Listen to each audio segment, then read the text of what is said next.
आज मैं आपसे एक बहुत इंपॉर्टेंट केस लॉ के ऊपर बात करने वाला हूँ। ट्रेडमार्क एक्ट के अंदर क्या हुआ था, एक बंदे ने अपने ट्रेडमार्क जब फाइल करा और रजिस्ट्री ने उसको एक्सेप्ट करा, उसके अपोजिशन के टाइम पे उस पर्सन ने प्रोसेस को ढंग से फॉलो नहीं करा, एफिडेविट प्रॉपर नहीं थे, नोटरी नहीं थे, उसी चक्कर में रजिस्ट्री ने ट्रेडमार्क को अबैंडन कर दिया और बंदे के राइट चले गए। फिर वो हाई कोर्ट गए, लेटर ऑन कोर्ट के अंदर ये पूरा मैटर चला, कोर्ट ने उस पूरे मैटर को सुना और समझा। देखिए पूरा केस क्या था, AC foods private limited versus registrar of trademarks. इसके अंदर उनका ट्रेडमार्क था modern kitchen delight in every bite. अब 2020 के अंदर इस पर अपोजिशन फाइल हो गई थी। अब कोविड का समय चल रहा था, तो प्रॉब्लम क्या थी, बंदों ने सीधा ही इसको अपलोड कर दिया अटॉर्नी के थ्रू, है ना। उस पर नोटरी नहीं करवा पाए, एफिडेविट नहीं लगा पाए, स्टैम्प पेपर नहीं लगा पाए, डायरेक्ट एविडेंस को अपलोड कर दिया। अब सामने वाले ने भी इसके ऊपर बैठ के एविडेंस डाल दी, मैटर हियरिंग के ऊपर गया। रजिस्ट्रार ने देखा कि जिस पर्सन ने इसमें अपने एविडेंस अपलोड करे हैं, उन्होंने ना तो स्टैंप लगाया, ना नोटरी लगाई, ना कुछ लगाया, सीधा अपलोड कर दिया बैठ के। और फाइनली रजिस्ट्री ने उस ट्रेडमार्क को रिफ्यूज़ कर दिया, अबैंडन कर दिया। मैटर हाईकोर्ट के अंदर गया, हाईकोर्ट ने उस पर मैटर को देखा, सुना और समझा और कहा कि जब 3-4 साल थे हियरिंग के टाइम में या प्रोसेस चल रहा था, कोविड का टाइम था, तब रजिस्ट्री इंटीमेशन दे देती, सामने वाला पर्सन जिसने एविडेंस डाल दी वो भी इंटीमेशन दे देता कि इसके अंदर ना नोटरी है, ना एविडेंस है, ना एफिडेविट है, तो एटलीस्ट आफ्टर कोविड सामने वाले पर्सन को राइट मिलता, टाइम मिलता कि वो टाइमली डॉक्यूमेंट्स को करेक्ट करे, प्रोसेस के अंदर लाए और वापस अपलोड करे। ना उनको हियरिंग में दिया गया, ना ऐसा कोई लेटर उनको राइटिंग में इंटीमेशन में दिया गया। नॉर्मल फिर हियरिंग के अंदर मैटर चला गया और उसके बाद रिफ्यूज़ल आ गया।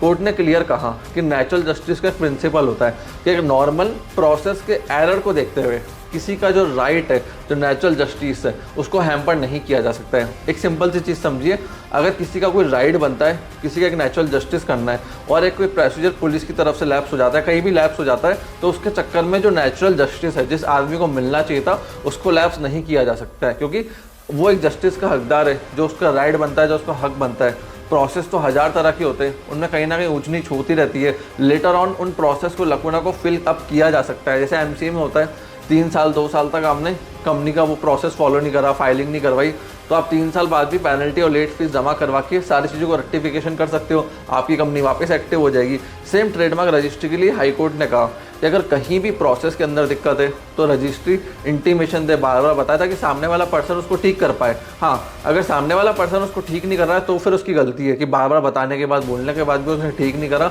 तो फिर हाँ, प्रोसेस में लैप्स है, उसकी पूरी मिस्टेक है। बट जबकि उसको मौका ही नहीं दिया गया, उसको सुना ही नहीं गया उस पॉइंट के ऊपर, ना उसको आगे से बोला गया और तुरंत उसके बाद ऑर्डर दे दिया गया, तो यहाँ पे रजिस्ट्री को ध्यान रखना चाहिए कि अगर किसी से प्रोसेस के अंदर मिस्टेक हो गई है तो उनको वापस एक टाइम फ्रेम देना चाहिए, ताकि वो उन डिफेक्ट्स को क्योर कर सके, सही कर सके और सही एफिडेविट विथ नोटरी पोर्टल के ऊपर फाइल कर पाएं। सो फ्रेंड्स, अगर आपका भी ट्रेडमार्क ऐसे रिफ्यूज हुआ है तो आप हाई कोर्ट अप्रोच कर सकते हैं या इस जजमेंट का रेफरेंस दे सकते हैं। मैं नीचे लिंक डाल दूंगा इस जजमेंट का कि भैया हमारा जो प्रोसेस गलत हुआ था उसको हम रेक्टिफाई करने को रेडी हैं और हम नए पूरे प्रॉपर प्रोसेस के साथ, नोटरी के साथ, एविडेंस के साथ, एफिडेविट के साथ, प्रॉपर साइनिंग के साथ जो भी मिस्टेक्स हुई है उनको रेक्टिफाई करके वापस पोर्टल के ऊपर अपलोड कर दे, क्योंकि ऐसे इन रेक्टिफिकेशन से, छोटे मोटे एरर से ट्रेडमार्क रिफ्यूज होने लगे राइटफुल ओनर के, तो बहुत बड़ा एक डैमेज होगा आईपी इंडस्ट्री के अंदर। क्योंकि जो राइटफुल ओनर है, जिन्होंने इतना ब्रांड वैल्यू जनरेट करा है, सिर्फ एक प्रोसेस के चक्कर में उनका पूरा का पूरा ट्रेडमार्क एप्लीकेशन ही अबैंडन कर देना उनके राइट्स को पूरी तरह खत्म कर देता है।